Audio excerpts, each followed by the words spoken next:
Hi guys, welcome to my videos. So guys, today in this video I'm gonna discuss my view about a topic that is being discussed at a very high level nowadays. This is about exploitation of students by many employers.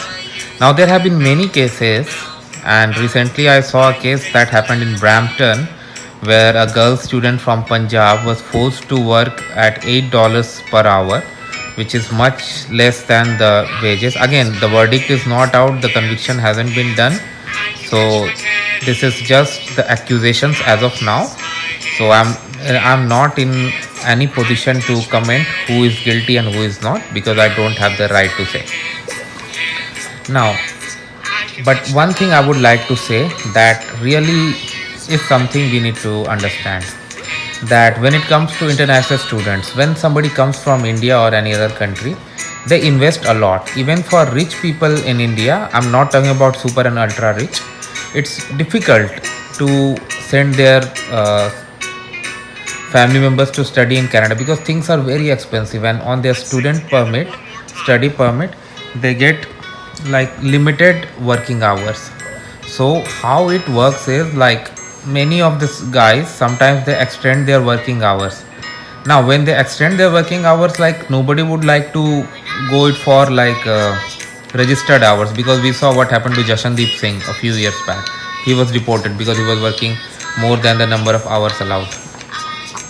So many of these students, what they do, they accept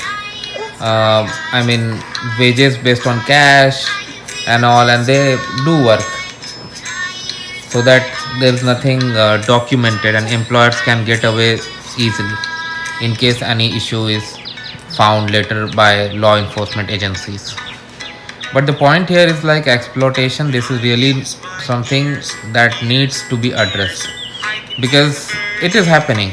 We all know it happens. We don't know up to how much extent, and we know that many do not come out of the fear, because if for example, let's say a student who is allowed to work 20 hours a week is working 40 hours a week on cash, for example, at less than minimum wage. So the student is like not getting minimum wage, and is affected for sure. But for employer, they are like exploiting. Now we need to understand one thing, like if law enforcement agencies find that this is a case that happened, what's going to happen? The employer is going to pay a penalty. Okay, pay a penalty like maybe 10, I don't know the penalty, maybe 10,000, 20,000, whatever dollars. Again, it could be more than that, but I'm not sure. But for student, what's going to happen?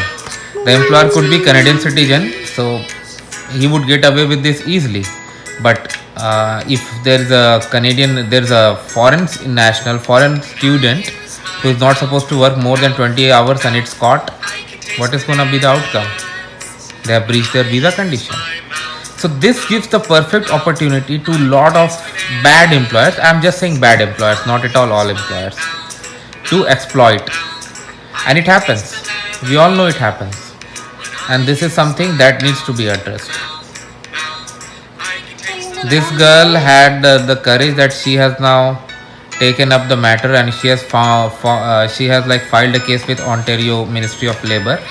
How it's gonna proceed, how much time it's gonna take, verdict and all, it's too early to say anything, and I'm not an expert, so I'm not even gonna discuss that area. But honestly, this is a reality about exploitation, and that needs to be addressed. Hopefully our government and law enforcement agencies would make suitable policies and other things to get this addressed. Thanks for watching, guys.